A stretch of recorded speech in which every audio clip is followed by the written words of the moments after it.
It's car con carne. Let's eat in the car. It's car con carne. And now here's the star of our show, James Van Ostel. This right here is Car con Carne. I'm James Van Ostel, and Car con Carne is a Q101 podcast. I'm recording in the beautiful, the idyllic Long Grove, Illinois for this episode. Now, as beautiful and as quaint and charming as it is the most metal of all the Chicago suburbs. We'll get to that in a little bit. Car con Carne is sponsored by Easy Automation. Do you own a home or a business? What if you could transform that space with cutting-edge home automation? It's not even a what if.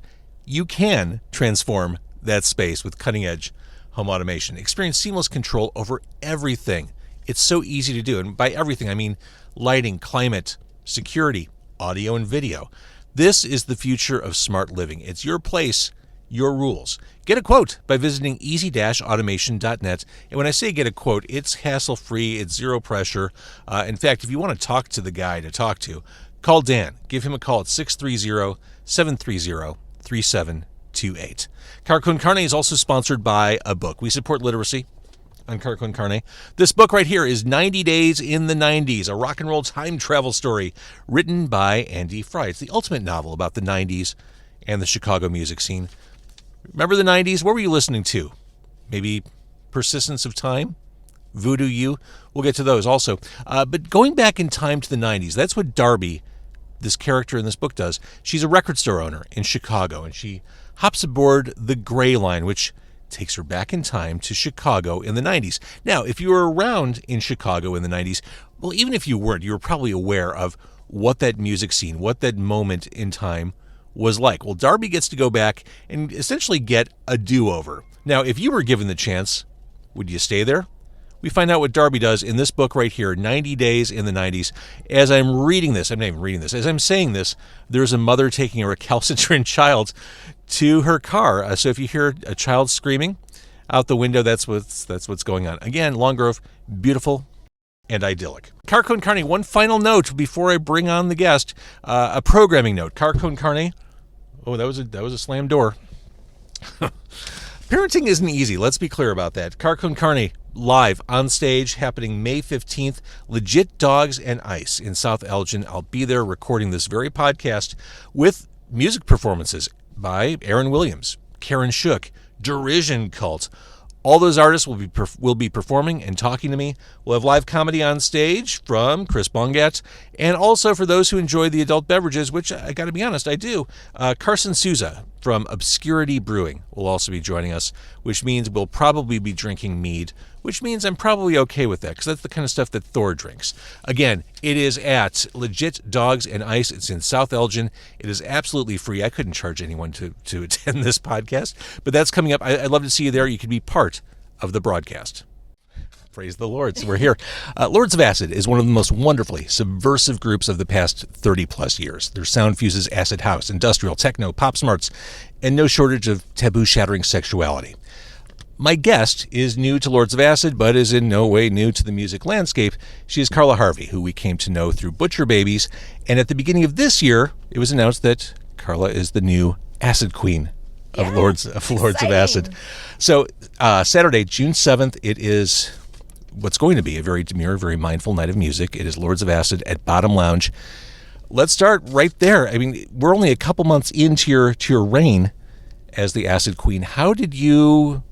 I mean, your background is metal. You know, I'm a 90s kid. I was a teenager in the 90s, and so my background, although it may appear metal because I was in a metal band for the last 15 years, I'm pretty open to everything. I even grew up playing violin and really into classical music, but I found Lords of Acid in the mid-90s. I was a teenager, and quickly my three favorite bands became Pantera, Guns N' Roses, and then the oddball, Lords of Acid.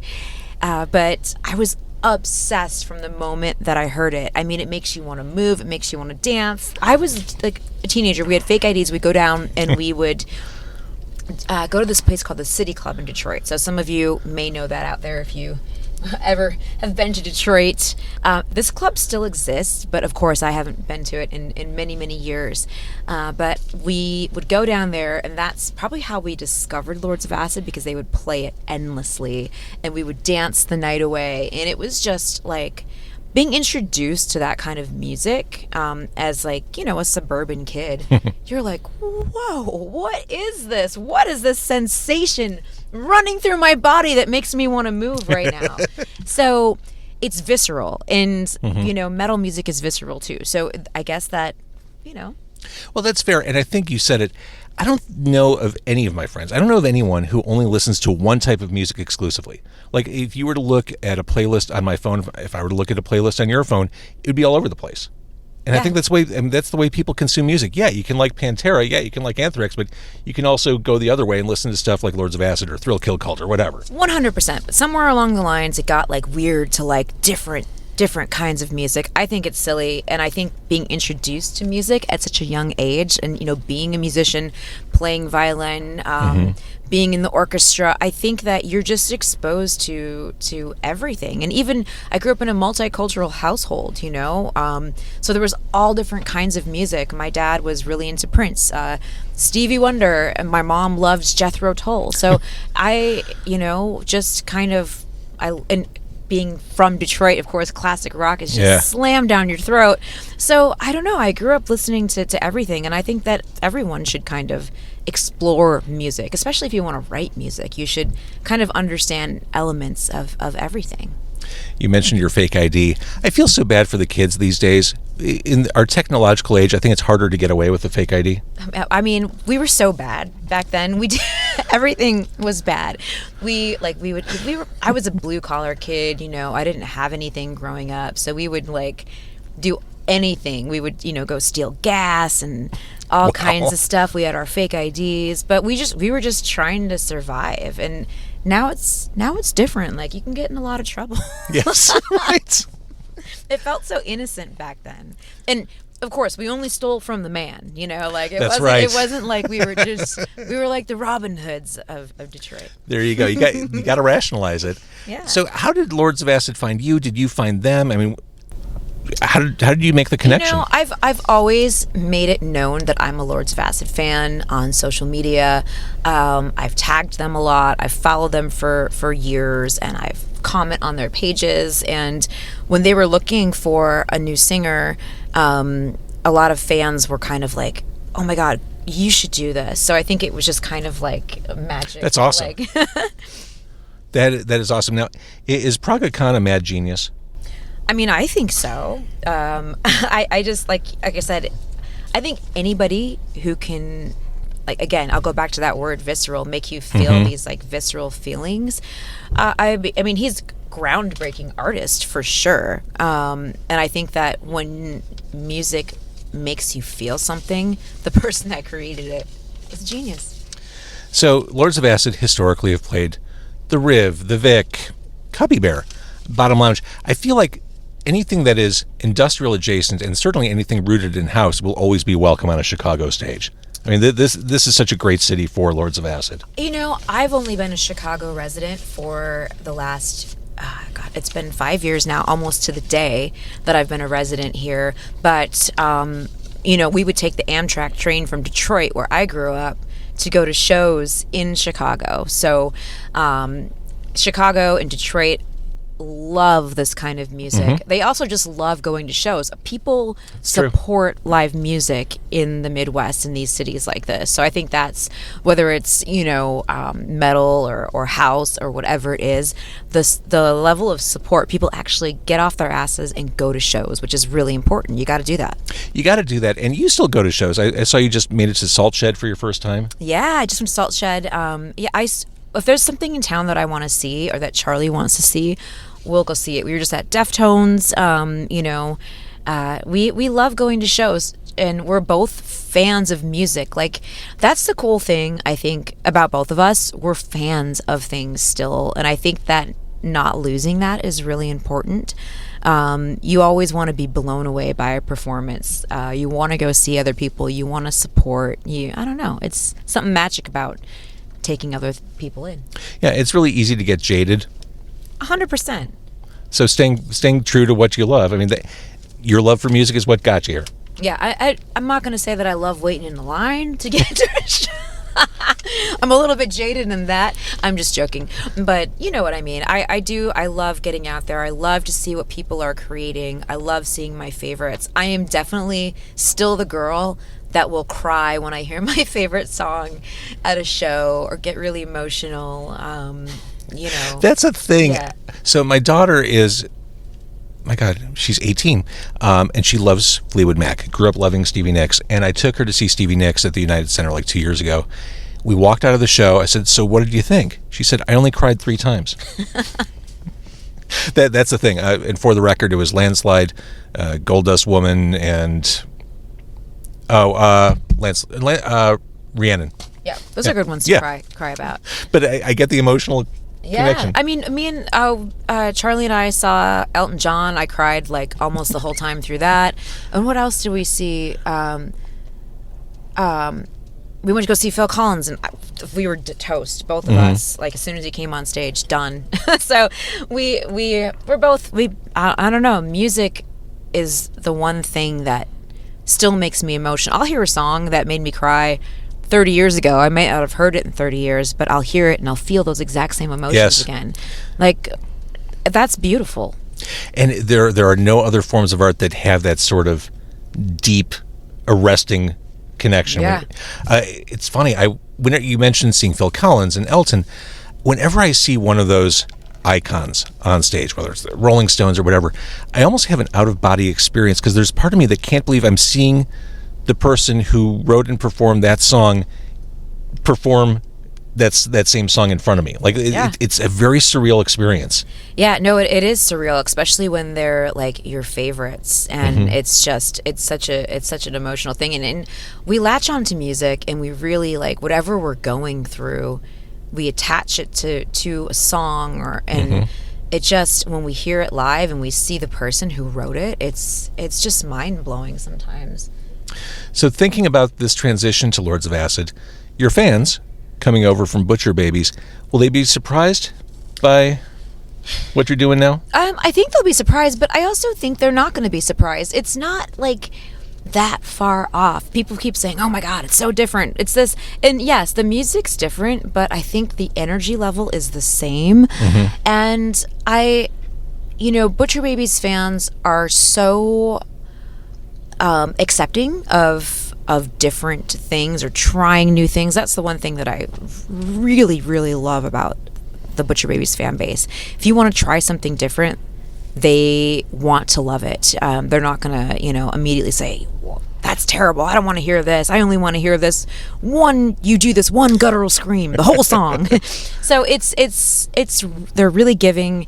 So I'm excited for people to come see it and at least have a different experience than they're used to, and have a little fun. Yeah, absolutely. And if they're new to Lords of Acid and they go see you on stage, they might experience something like Screwed by You, which has all those kind of lacerating guitar sounds. It'll feel like home. There's some pretty heavy guitars in some of the Lords of Acid stuff, and there is a live band. Yeah. So I think that people are going to feel at home.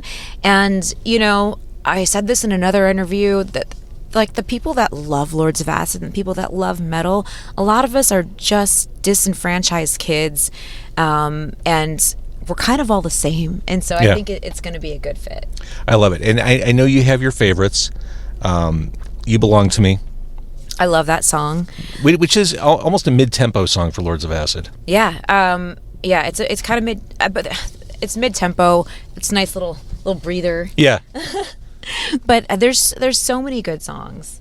Now, are the other guys still in Belgium? I think that most of the musicians are scattered across the U.S. Okay. and then of course Praga is in Belgium. So how do rehearsals look for this tour? We have 2 rehearsals two days before the tour starts. Stop it. So that's a little bit scary. I'm not going to lie and say that's not scary. I've never rehearsed for a tour in quite this way, where I've never played the songs live before. and never met anyone before. Like, I don't know these people at all, really. So it's going to be a little scary, but I think that, you know, I've been on stage for 15 years, so it's not. It'll be fine. It'll be fine. And then what's the with the tour on the way? What's the status on the album? So we have the songs ready to go. I have to record my vocals, but it's coming. It's coming. It's going to be really fun. As far as writing lyrics for those songs, were these lyrics that you couldn't use anywhere else? Do they? So, you know, the Acid Queen doesn't really. I'm not really hands on in the writing process. Got it. With these. I am going to make adjustments as I see fit, but you know, I'm not really involved in that part. Got I'm it. just going to perform and add my flavor to it. But that's the way that they work. That's the way that Lords of Acid have always worked. Understood. They write the songs and they have the Acid Queen come in and sing them, which is also very different because, you know, I've always had a huge role in writing. You know, Butcher Babies, we all wrote the songs together. For my new project, The Violent Hour, I've written everything with Charlie. So everything that I say in those bands and in my new project, Violent Hour, it's all coming from my soul, especially this new Violent Hour album. So I'm very passionate about what I'm saying on stage. So that's a little bit different, but these songs are fun. They're fun party songs, and so it's all different. The thing is, I'm playing a character, you know, kind of for the first time on stage. I've always been very authentically myself on stage, and I'm still going to be in Lords of Acid, but it's also a fun opportunity for me to be a larger than life character. Yes. You know, which I'm excited about. New album on the way from Lords of Acid. Let's talk about the Violent Hour. We're getting the slow drip of songs now.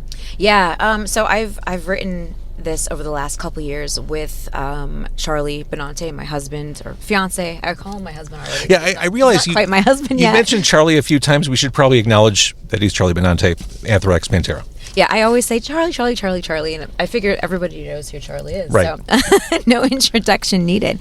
But it's been awesome to write an album with him. I mean, I wake up every day next to this extremely talented human being. So how perfect to write an album together. And it's great. We'll be sitting on the couch together at night, and he'll pull out his guitar and start playing, you know, a riff. And I'm like, what's that? I want that for the Violent Hour. Can I have that? Who does it belong to? Does it belong to Anthrax yet? Because if not, I want it. And don't take that the wrong way out there. I'm not stealing any Anthrax music.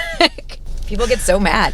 The Anthrax album has been written for a while now, so he had time to kind of give this some life and some space, and it also, you know, allows him to kind of branch out and try some things musically different that he's never gotten to showcase before. So it's been like an absolute joy to work with him. It's been this really awesome, intimate experience to write with each other. And that's not always the case with creative couples. Sometimes they don't sync up like that. Yeah, and I'm not saying that we don't always, you know, there's sometimes we just may disagree on a part here or there, or, but for the most part, I don't know, I've opened myself up to a lot of new ideas too, and I've realized that for a while, I almost was holding myself back from things that I really wanted to do for whatever reason. And he helps me to open myself up to new ideas and trying new things and just, I don't know, and then on that level being even more authentic than ever before. So when will that album see the light of day? And do you think in terms of albums? I mean, it's a different era. I do. I'm old school, and I think of in terms of albums. And when I think of my music, I think of it as an album. I think of all the music videos. I think of everything as a concept, and I have it all planned out in my head. very like old school style.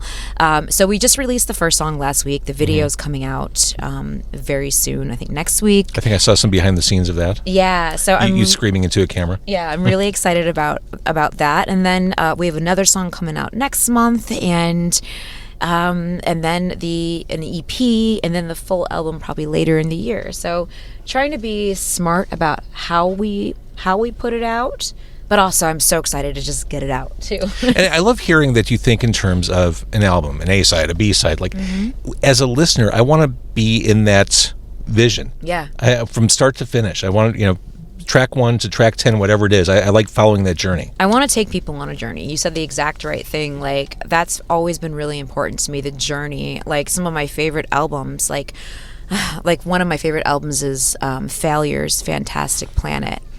And I could listen. You are a 90s girl. I am. I'm terribly 90s. I can listen to that album on repeat, but I never skip a song. It's, the album isn't in its entirety is perfection, and every track to every track is perfection. And man, I would love it to create an album that people didn't skip a song. Well, see, and this is my argument for vinyl in general. I'm not an audiophile. I couldn't tell you that vinyl sounds better than streaming, sounds better than CDs. I don't know if that's true. I just like the experience of it. I like, because you don't skip tracks.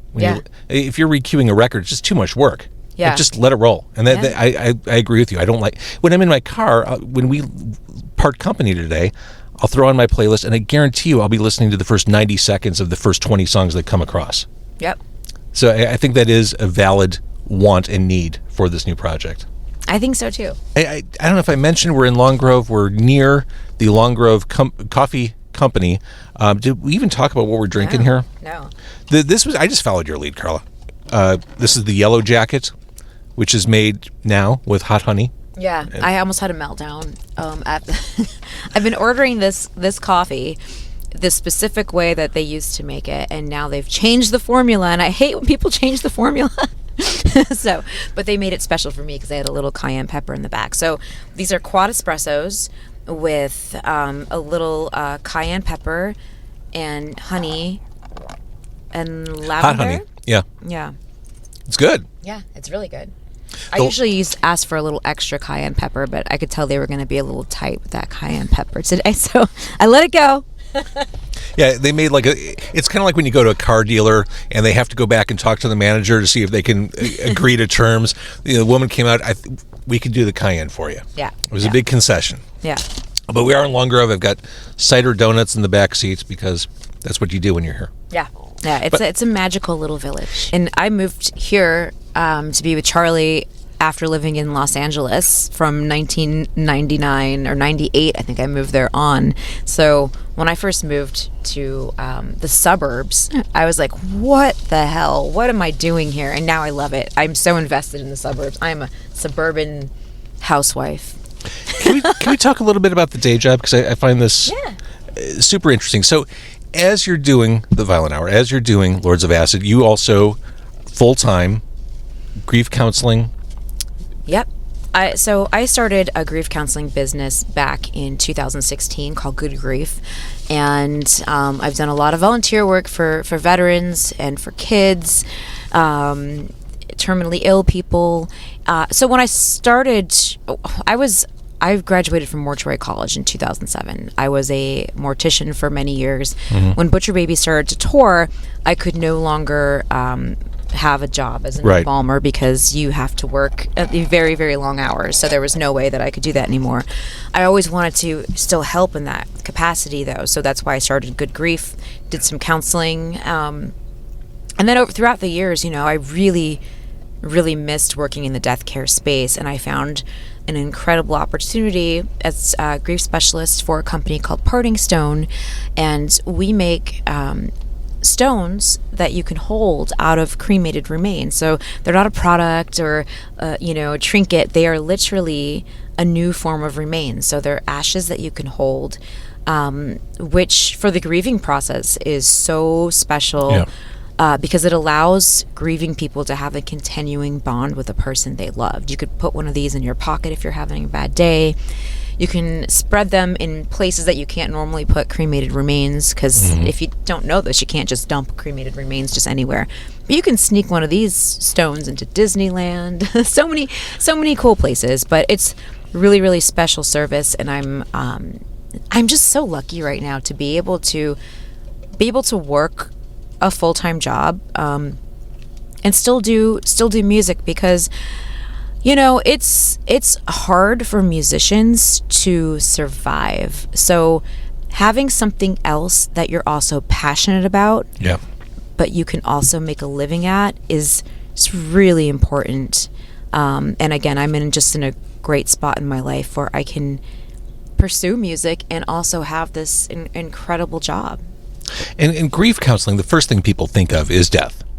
But I mean, grief hits dramatically in so many different ways. I think about job loss, which so many people we all know have faced recently. Yeah, no, 100%. In fact, I think that death is probably the last thing people contact me about.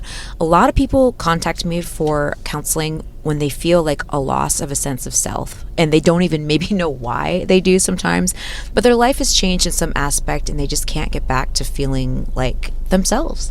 And we have a process that we go through together and just try to get you feeling, some joy in your life again.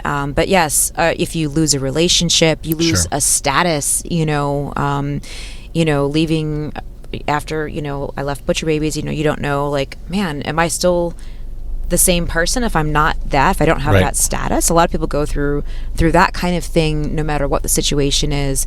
Divorces, but yeah, death, although I deal with a lot of death, it's not always what I counsel people on.